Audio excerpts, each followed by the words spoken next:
के दिन कोयटा मेट्रोपॉलिटन हमारी आमद हुई है और इस बात पे बड़ा मुझे ताज्जुब हुआ है कि आज इस ब्रीफिंग शुरू होने से पहले एडमिनिस्ट्रेशंस ने हमें बताया कि ये पहली बार है कि कोई चीफ मिनिस्टर साहब जो हैं वो मेट्रोपॉलिटन आए और उन्होंने यहाँ ब्रीफिंग ली है। और शायद यही वही मेन वजह है जिसकी वजह से जब स्टेक होल्डर्स और गवर्नेंस के हेड्स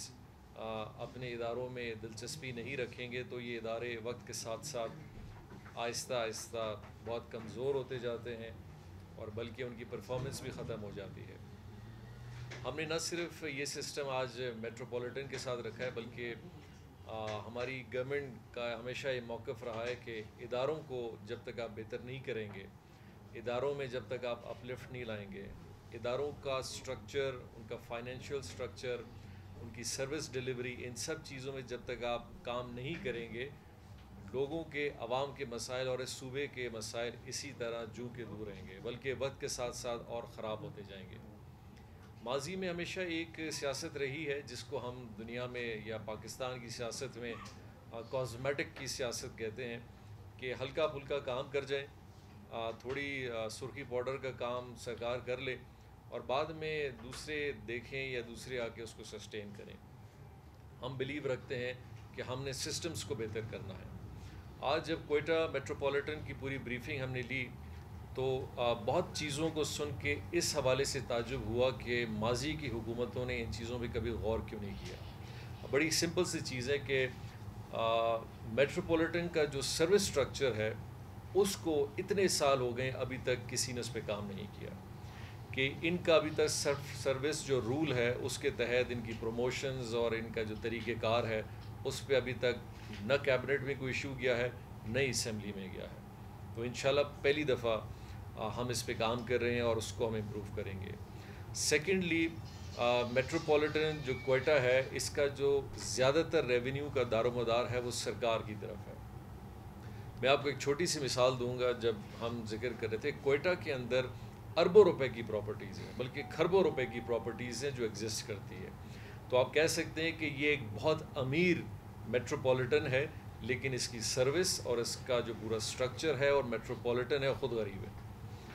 और दो प्रोजेक्ट्स यहाँ चल रहे हैं। मेरा ख्याल एक प्रोजेक्ट को तकरीबन PSDP में कोई 8 से 10 साल हो गए, वो कंप्लीट नहीं हुई और अब एक प्रपोज़ल है कि हम एक गाड़ियों के लिए पार्किंग सर्विस बनाएंगे। तो उस गाड़ियों के सर्विस का जब एक नेट एसेट अगर आप लगाएं वो प्रॉपर्टी तकरीबन 4 अरब की है और PSDP की स्कीम जब उस पर कोई बनेगी वो तकरीबन 60 अरब की। तो ये तकरीबन 4.5 से 5 अरब का नेट एक एसेट है और उसका रिटर्न जो हम देख रहे हैं वो सालाना ज़ोर भी हम लगा लें तो तकरीबन शायद 15 से 20 करोड़ भी नहीं होगा और इन्वेस्टमेंट ऑन रिटर्न तकरीबन 30 से 35 साल लगेंगे। और अगर हम एक PPP मोड में या किसी और मोड में इसी एसेट को बरूकार लाते हुए एक बैंक स्ट्रक्चर में जाएं या किसी और फार्मूले पे जाएं तो इसी सिटी मेट्रोपॉलिटन को सिर्फ एक इस प्रॉपर्टी से साल का 1 अरब भी मिल सकता है। अब ये वो डिसीजंस हैं जो माजी में हुकूमतों को लेने चाहिए थे और जब तक ये सारे इदारे अपने फाइनेंशियल स्ट्रक्चर में मजबूत नहीं होंगे ये बेहतर नहीं हो सकते। और जब आप इनको आहिस्ता आहिस्ता अपने फाइनेंशियल स्ट्रक्चर में इंडिपेंडेंट करते जाएंगे फिर ये सर्विस डिलीवरी भी अच्छी करेंगे, ये परचेजिंग भी अपनी ख़ुद करेंगे, ये अपना इंफ्रास्ट्रक्चर भी ख़ुद डेवलप करेंगे, ये अपनी आगे शहर की प्रॉस्पेरिटी और सर्विसेज़ों को इम्प्रूव करेंगे। लेकिन अगर ये ज़िंदगी भर इस बात में मफलूज रहें कि इनको कुछ पैसे हमारी तरफ से, गवर्नमेंट की तरफ से या अपने रिसोर्सेज से मिलेंगे और ये हैंड टू माउथ रहेंगे, फिर कोयटा शहर के साथ साथ बलूचिस्तान के जितने भी म्यूनसिपल सर्विसेज हैं और जितने भी सिटी कॉरपोरेशंस बनेंगे ये कभी सस्टेनेबल सर्विसेज की तरफ नहीं जा सकते हैं। तो मुझे आज इस ब्रीफिंग से कम इस बात का हमने तयन ज़रूर किया है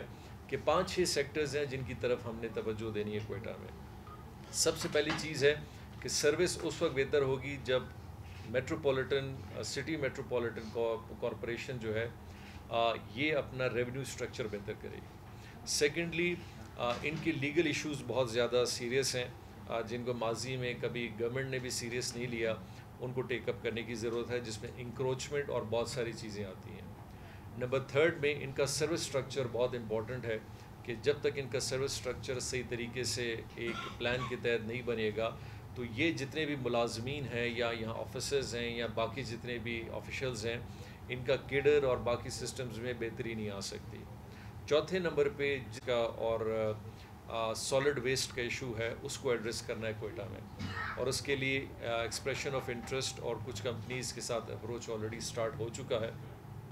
جس میں کوئٹہ کا جتنا بھی سالڈ ویسٹ ہے اس کو ہم نے اس کا ایک طریقہ کار لگانا ہے جو تقریباً 1500 سے 1700 ٹن ڈیلی کے حساب سے بنتا ہے.